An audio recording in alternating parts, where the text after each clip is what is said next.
You're listening to Bigfoot Society, and I'm Jeremiah Byron. Tonight's story doesn't come from a deep forest or an isolated mountain trail. It comes from a suburban backyard in the heart of Michigan. Aiden is an electrical engineer from the Detroit metro area, and what he saw one cold evening changed everything.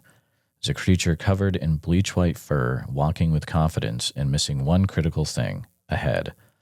Was this a Bigfoot, or was it something else, something older, stranger, that might go back thousands of years in human memory? You'll hear how Aiden's knowledge of frequencies and crystal resonance might explain the unexplainable here, and how one forgotten sighting from a coworker cracked the case wide open. So this is the story of Aiden and the headless one in his yard. So stay with us. All right, Bigfoot Society, we've got the privilege of talking to Aiden today. Aiden is an electrical engineer from Michigan, around the Detroit metro area. But welcome to the show today, Aiden. How's it going, man? Going good. Thanks for having me. Pleasure's all mine, Jeremiah. Absolutely. You know, we were talking a little bit before the show that this is going to be a definitely unique one. It's a unique sighting in a unique area. Not the first time we've talked about Detroit on the show, but we might get into that later. But Aiden, I want to make sure you have the time to share what you experienced in that Detroit area. So feel free to take us back to when this instance happened for you. Sure, absolutely. So I believe it was around 2017. And so the weather, it was cold outside. Can't tell you exactly, what season we were in, but it was definitely cold. And I was toward the back of the house in the kitchen. And my mother-in-law and my wife were there chatting about something. And I see some kind of motion in my periphery, catches my eye, and my head just snaps to it, and I'm looking right out the sliding glass window, or not the door, and I see this thing was bleach white. And it's just walking by right in front of me. It was, no less than 10 feet. So I'm, that's pretty darn close. And it had the thickest fur. I had, it was super thick. You couldn't see any skin on this thing. It was just all white fur. And this thing was clean. It was just immaculate. There was not a speck of dirt on it, not a blemish. And it's just walking by. And let me tell you that the posture, this thing was so upright. I just, it almost looked regal in a way, the way its posture was held up like that. And I don't know if I mentioned it already, but it was about 4 foot nothing. This thing was short. It wasn't, some huge hulking mass of a thing, which is, what you usually hear about, and I got, the perfect profile angle on this thing, just walking by. And the weirdest thing about it is I'll just come right out and say it had no head. It was headless. And this thing was as wide as it was, tall, but it was built very stout, is what I'm trying to say. It was like the back on this thing, how like a power lifter, what a power lifter's back would wear, with that huge, cleave down the middle. Mm-hmm. This thing was deep. Like you could tell this thing was powerful. It was small, but this thing was powerful. You could just tell by looking at it. And I'm taking all this in. It must have been a matter of a couple of seconds. To me, it felt like more like 30 seconds or so. And it had no head. There was no other way for me to explain it. The only thing I said to myself, before I get any further, I turned to my wife and I said, "Did you see that?" She gives me a funny look and looks at me sideways and goes back to talking with the mother-in-law. So I say to myself, okay, I'm on my own with this thing. So I'm back in my head trying to work up some courage to, open the sliding glass door, just, hit the backyard and take a better look at this thing. And I'd say about, a couple more seconds go by as I'm trying to work up the courage, and I pop out and this thing was gone. So, and then I think it was like for about a month, I'm trying to figure out what this thing is. And at one point, I convinced myself that I saw a giant rabbit, which is pretty ridiculous. I convinced myself I saw a giant white rabbit, and I'm like, that ain't right. Like it was, I don't know. I don't know what made, I was trying to rationalize it and convince myself like these things don't exist. I didn't see what I saw, but it was clear as day. Like there's no way I didn't see what I saw. So once I came to terms with it, I stumbled onto this phenomena called the blemmy. I'm not sure if I'm pronouncing that right, or blemmy eye. Not even sure how it's spelled, but I mean, if you Google it, you'll see these headless things that have been documented throughout history, and not documented as a mythology, but documented as like these actual things.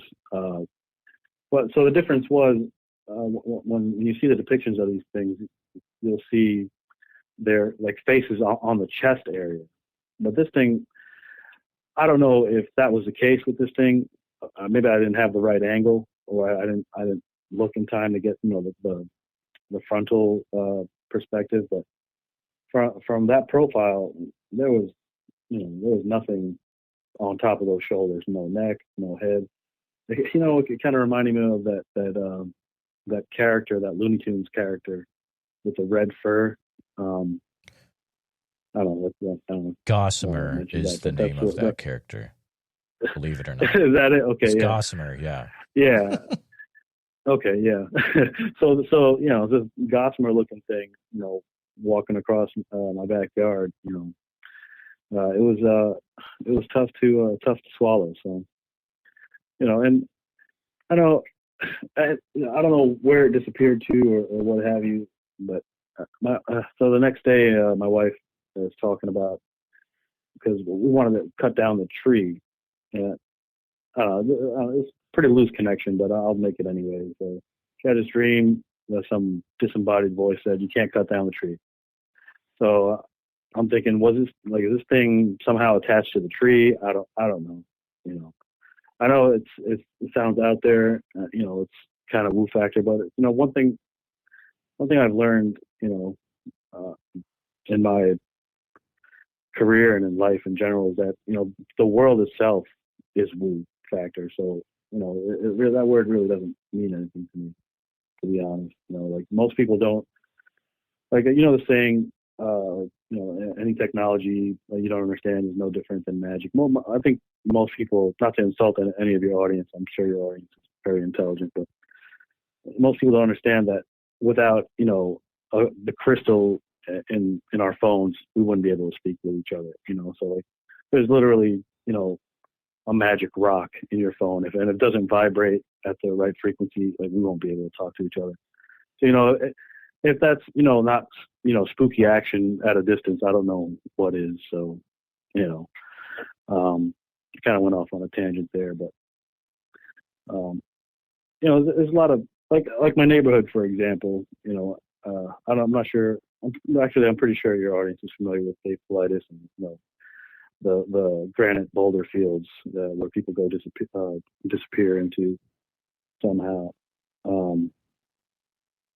And the connection I made, with my background, so I design circuit boards for a living, mostly for like RFID and near field communication. So I understand, oscillators and frequencies and things of that nature. Not to get too nerdy on you guys, but so Dave Politis, he mentions the boulder fields and people going missing and weird stuff happening around them. And so granite can be up to 60% quartz, which is what's, the crystal that's needed in pretty much every technology. And, I don't think that's coincidence at all. I really don't. And so to tie that into my situation, my neighborhood, I don't live in any remote area. I'm not in farm country or anything like that. It's just, a suburb outside of the city. But if it's one thing, Michiganders understand is that Michigan, not so much the city, but outside of the cities, even if you're in, a subdivision or a suburb, there's still wilderness in the background surrounding you. There's,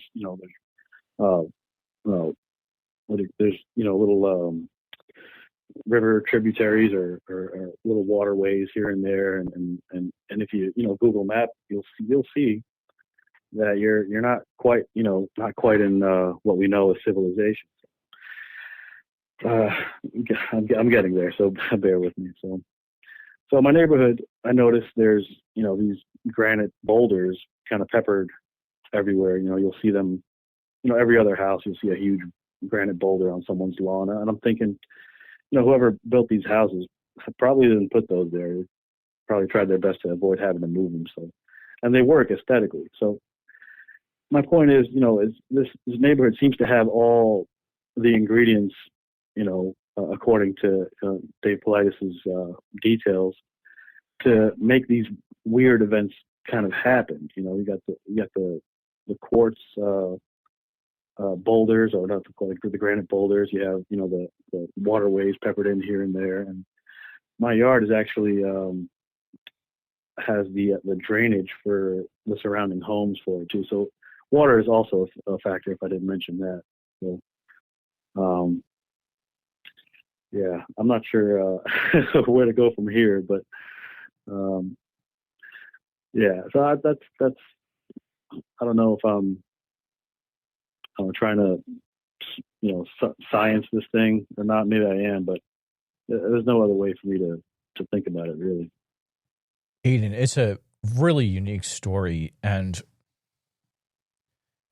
probably a lot of listeners are going to be like, well, it's in Detroit area. Well, guys, here's the thing.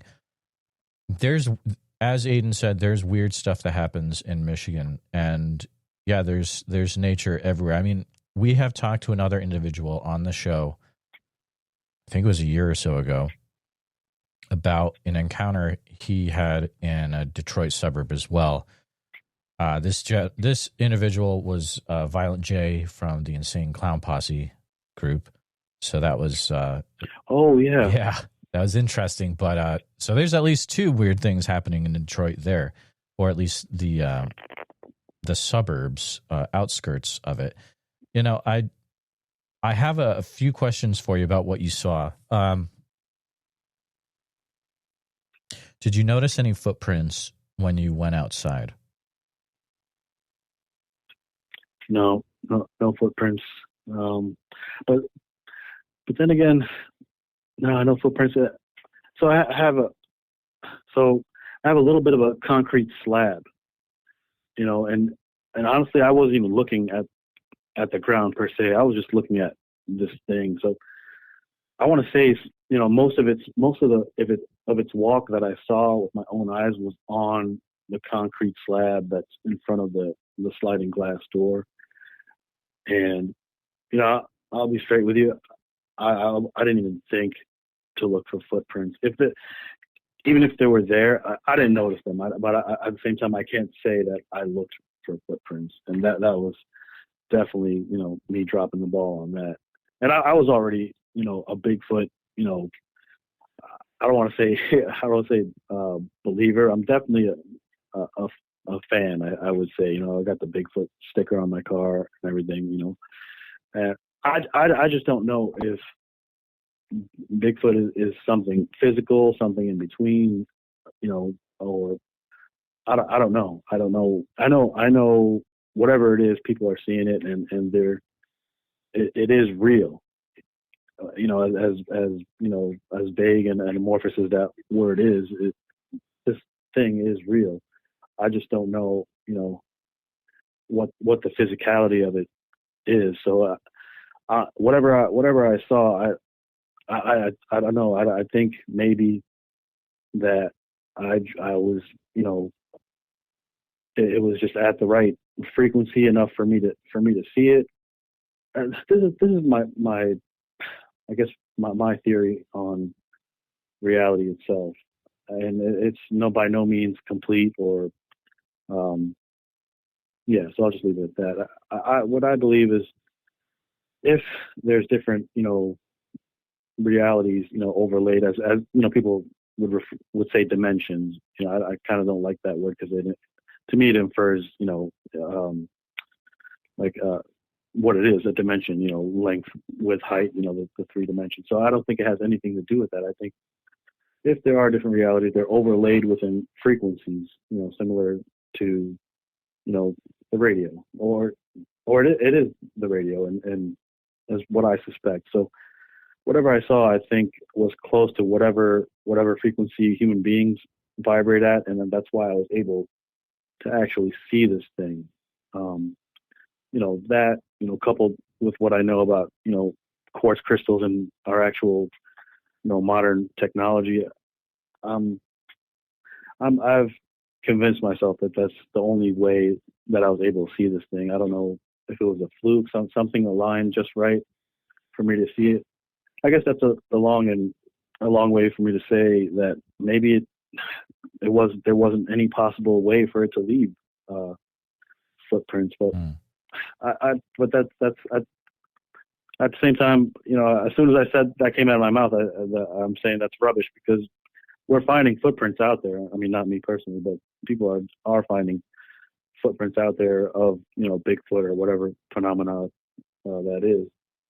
And so I don't know. Maybe it fluctuates back and forth. I have it's a mystery, and people think we've got everything, mankind has got everything worked out. We can barely predict the weather, in my opinion. Mm-hmm. I mean, I'll even give you an example, like tornadoes. We can't predict when a tornado develops. They say, they develop in a supercell. Well, rarely any supercells produce tornadoes, but that's what they'll tell you. They come out of. So it's like, or a tornado can come from the average rainstorm, and there you have a tornado. So I don't know why I went down that route, but and it's like they can also form in fair weather. So like, what exactly do we know? We can barely even predict the weather. So I kind of got lost in my head with that, but it is a really interesting thing to think about it that way, for sure.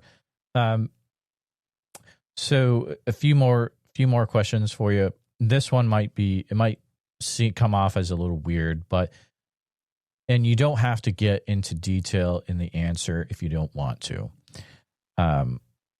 Around that time, just before, did you have any highly traumatic events happen in your life? No. Okay. Actually, life was super boring for many years up until that event. Okay. So I prefer boring. I don't want excitement in my life. I mean, to a degree, of course, but no, nothing like that. No, okay. None of that. Although there's a lot to be said about that. I watched a podcast about an individual who did a study in jails and prisons, and he somehow came to the conclusion that people who do like substances of that nature eventually will acquire some kind of schizophrenic or psychosis. But the twist on that was, he said that when they're together, they see the same entities doing the same things, which to me, it doesn't sound like some kind of mental disorder. It sounds a little woo, so there's more to be said about that. But the way he was explaining it, it's more of like an upper, but but it gives you a euphoria. So that's the feeling that it gives. For I guess the first usages of it was that he said that after a while it you get a schizophrenic and you come down with a psychosis. But so he had an incident when he was in the jail interviewing one of the inmates, and it was, I can't describe it any other way except it was like a supernatural event. He said he heard like electricity crackling, and then I can't do the story much justice. I wish I remembered his name, but these people being able to see the same entities doing the same things, and to me it sounds like more like a gateway is opening by means of these, I think it's referred to in scripture as the cutting of roots and things of that nature. I don't know if it was referred to as a type of magic, but what do we know? The older I get, the more I realize we don't know anything. So that's extremely interesting. I don't have much knowledge about that area, but it is interesting to think about for sure. What you saw that day, did it have a tail at all? No tail, and okay. I got a clear picture of the back, and it just had this like really strong. You could see some muscle definition. Like the thighs were like the calves were as thick as the thighs. Like this thing was just like a tree trunk, and you got the deep back, and the details were so vivid. The fur, I could tell the fur was at least like 6 inches long each strand, just like overlapping each other. And yeah, it reminded me of those, what are those sheepdogs? I forget what they're called. Maybe they're called just sheepdogs. I don't know. But not a blemish on the thing. It was super white. Yeah, I think I went around the world with that answer, but no tail. I did not see a tail at all. It didn't have anything. It didn't have a prominent glutes, right? So okay. I think it was Cliff Barrickman who said Bigfoot got back. This thing had no back whatsoever. Right. Flat butt, gotcha. And it was, but like the posture on it was, this thing was some kind of royalty or something. The way if it had a face, its nose would be in the air, but not the case. So it sounded it sounds like it was like it owned the place the way it was talking, or it was walking rather. Yeah, exactly. You nailed it. It. This thing had some serious confidence as it's walking by, and I'll tell you, I suspect whatever I saw. I think it was a blemmy or a blemmy eye. I'm not sure how to say that, but I think so. But some of the depictions show them with fur or hair. Some of them show them more humanoid with just human looking skin. I guess that it depends on the interpretation of the artist, but there I can't name any right now off the top of my head, but there are famous figures that have documented these things, during their travels, and not as a mythological creature, but as a real thing. Now, there is a tribe, I think, somewhere in Africa that goes by the same name, and they're just people like me and you. But I'm adamant that those guys have nothing to do with what was documented in history. I don't know how the two got conflated or what happened with that, but the blemmy I'm talking about is some headless creature, possibly with a face on its chest. So yeah, it's weird. So when you said that, it has no head, can you describe, I'm guessing that you're seeing the shoulders. Are you seeing then a neck with nothing on it, or is it just shoulders and nothing above the shoulders? no neck whatsoever. So it, to me, if it had a neck, it would just seem like a I don't know, like it was poorly designed. So what I saw was this thing was meant to be this way in my mind, anyway. Um, yeah. So there was no neck whatsoever. It was just pretty much shoulders, wide shoulders, and that. So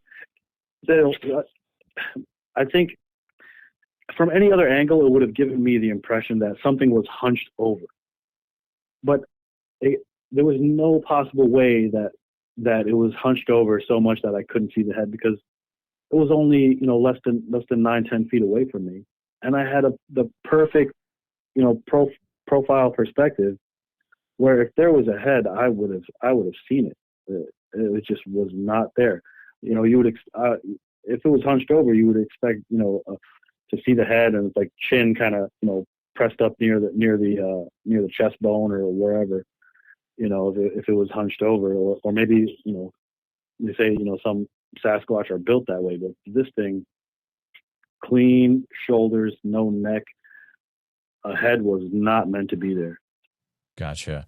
So no head at all, and nothing that looked like it could have been eyes around the shoulders. No. I think if I would have caught it maybe sooner, I would have gotten that perspective of it. Approaching the left side of the window, I would have been able to see, or the door, I should say. I would have been able to see that the chest more flat, but I caught it with I could still see like a little bit of the chest, but I caught it like right in the profile, and then as it was walking away, so I was able to see the side profile, and then the back, the width of it, and then just the details of the back and the legs and all that. So yeah. How long? No eyeballs. How long were the arms that you could see? I want to say they looked a little disproportionate, but not something. It wasn't something that I made note of really, because it seemed how do you say, it seemed proportionate to what I was seeing. Like it wasn't a knuckle dragger or anything like that. It seemed. I want to say. I'm just going to go ahead and say it was of human proportions, as far as the arms compared to the legs and whatnot. It didn't come off like some kind of a dwarf. It came off. It seemed like I don't know how to articulate dwarfism exactly as far as the physical characteristics, but that's not what I saw. I saw something that was built very robust, and the proportion looked normal. Could you tell if it was a male or female? Did you get any indication of that? Oh, well, I didn't see the private parts, and I find that strange that none of the Bigfoot sightings talk about that. A few do, but I didn't see that. I don't think I had the right angle to see it. But if I had to bet, I would bet on male all day. You can't, the way it was walking, the width of the thing. Yeah, you could just tell the V shape. It has like the typical V shape that a man would have, or male, I should say. So there's no there's no way in my mind that was the female to me. So, but you never know. Have you ever talked to your neighbors about if they've seen anything weird or anything like that? My neighbors kind of keep to themselves. I remember I saw a huge bird, or like it was a hawk or an eagle, and that's another testimony to how wild even the suburbs are in Michigan. Just the other day actually, there's these huge. I don't know if they were eagles or hawks. I can't tell the difference, but the wingspans were ridiculous. So anyway, my point being, this one summer I see this huge bird, and it was up close. Like it might have been, maybe I don't know, let's say 5 yards away, like in height and like depth. So I don't know what this thing was doing or what it was chasing, but it caught me off guard. And my neighbor was right across the street, and I look at her and I say, "Did you see that thing?" And she's like, "No." And she kind of like gave me a little side eye, like, "What's wrong with this guy?" And I'm just like, "Oh, never mind." I didn't bother continuing the sentence after that. So, but yeah, kind of feel people out and see if they're open to some weirdness. I don't know. I don't know what it is. Like some people, I don't know. Some people see things all the time. Some people just don't, see any weird stuff throughout their lives. And I don't know what the difference in those people are. I feel like I'm something in between because it seems like every 10 years or so I'll see something out of the ordinary. Like I'll give you. I know this is off topic, but there was this one evening I got out of work. I was, doing some laboratory work, and I exit the building. For some reason, I've got a habit of whenever I exit a building or anywhere indoors, I always look up. It's just like I'll lean on my car, I'll look up, and whatever I see, usually I see nothing. Actually, I see nothing 99.99% of the time. But that day, I look up and there was some cloud cover. It was pretty much a gray day. It was all gray, but I see the silhouette. I don't know. I'll just come out and say it looked like a dragon was flying above the cloud cover. Like it had that that one the typical, not like the Asian type dragon, like the what do you call it, like the Camelot knight in shining armor type of thing. And what made me think dragon was, any other profile or silhouette, I would have said, okay, it's just a big bird. Who cares? Like depending on the distance from the cloud cover, and how it's casting a shadow beneath it. It's probably bigger than what I actually saw. I don't know, but the thing looked huge. It was I don't know if it was casting a shadow or the thing was a shadow. I don't know, but it had a tail, and birds don't have tails, so make of that what you will. And every decade or so, I'll see something weird, and most of the time, that memory is suppressed. It's like they come back when certain things will trigger the memory, and I was like, oh, that did happen, and otherwise, out of sight, out of mind. I got to move on with life. Life goes on, but every so often I'll see something weird, Michigan is. I think Michigan is pretty darn weird as far as certain sightings go. Anyway. Oh, 100% is. I mean, just for Bigfoot stuff, Michigan has some weird things going on, especially over by Manistee National Forest on the west side. In this area, or people that has it ever come up that you've talked to anyone that has had a Bigfoot sighting or interaction in that area, Michigan? So there was this one person that I spoke with. So it wasn't him. It was his father, and he would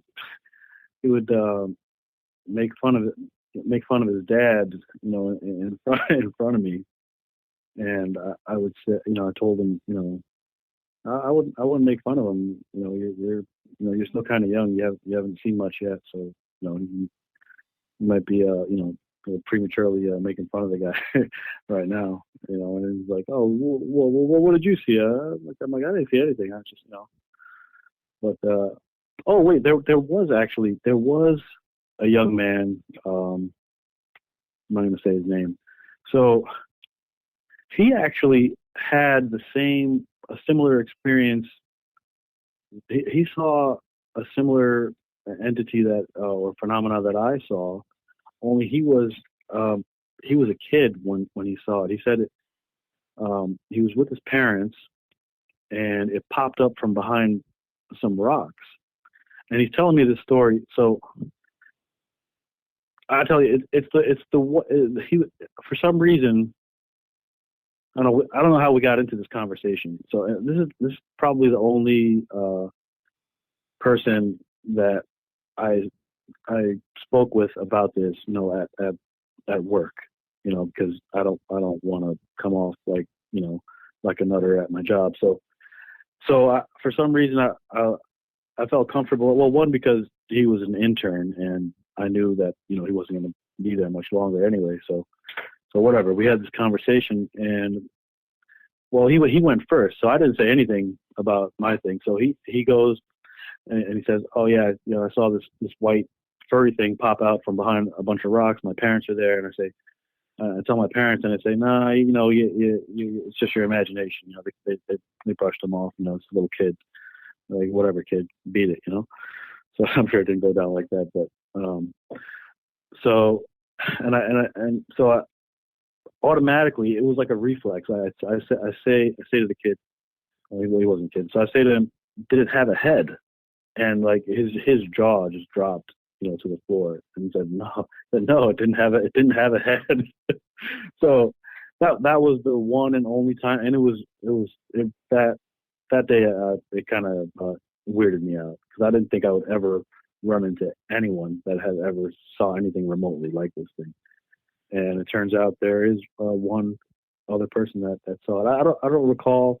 It was definitely somewhere in Michigan. I don't recall exactly where it was. I think he was camping or something to that effect. They were out somewhere, out in some remote place, and he saw this thing. So yeah, man, you just triggered a memory that I almost lost forever there. Well, there you go. I'm glad we had this conversation, and so you didn't forget it forever. But it is it's weird when there's connections like that. When there's another, and so here's the thing about whatever you saw, which this is kind of a one-off. I try to focus on Bigfoot, and I'm saying there's a 1%, maybe it was a Bigfoot, is like 1% chance, but probably, this Blemmy, whatever it is, if you look it up, I'm sure you have too. This thing has been written about through history. It's crazy. Herodotus, Pliny, all these historical authors. It's very, very strange. Right. Yeah. And then, I can only speculate, but I suspect that something about, the people back then were more in tune with that reality, whatever frequency. I hate to science everything, but whatever vibration that is, I think was the norm for those historical people. So when they saw these things, they were probably, as real as me and you talking right now. So, that's what I'm thinking. I don't know what has changed, from back then to, so-called modernity, but here we are, and we can't see these things for the most part. And who's to say, I think these headless blemmies are mistaken for Bigfoots a lot of the time. I think the Bigfoot sightings were, I don't know anything, but I suspect that whenever someone sees these little guys with no heads, I don't know if they're all little, but I think Bigfoot, a slumped over, hunched over, Bigfoot is what comes to mind for most people when they see him, especially, if you saw the thing from behind, what are you gonna think? This upright, hairy thing, it must have, poor posture, or it's just built, in a weird way where you can't see its head. I think sometimes people make the assumption that it has a head, and that puts it in the category of Bigfoot. I think that's happening. To what degree, I don't know, but I think that could be the case. Well, it's a very strange thing, Aiden. I've never come across it. This is my first time hearing about it and looking into it, and who knows what this will lead to. But I just want to say thank you for coming on to share what you experienced that day, and I think it'll probably lead to a few interesting conversations. So I appreciate you sharing your sighting. Oh, man, I appreciate you having me, and it's been a blast. Really, I actually learned a few things. That's awesome. Thank you. Just wanted to take a minute to say thank you for listening to this episode of the Bigfoot Society podcast. Aiden's story is one of those rare encounters that stays with you, not just because of what he saw, but because of how certain he is of what he didn't see ahead. So huge thanks to Aiden for opening up about something so strange and personal, and for reminding us that the unexplained isn't just out in the wild. Sometimes it's walking through your own backyard. If you've enjoyed this conversation, please subscribe to us on YouTube, hit the bell icon so you don't miss any new episodes, and share this one with a friend who's into cryptids, Michigan folklore, or just plain weirdness. And if you're listening on Spotify or Apple Podcasts, make sure to follow the show there and leave a quick review if you've got a minute. It helps us to grow and be bringing more wild stories to light. Now, if you or someone you know has had a Bigfoot encounter in Michigan, please email me at bigfootsociety@gmail.com. I'd love to hear your story. And until next time, keep your eyes open, trust your gut, and never assume you're alone, even in your own backyard. And see you in the woods.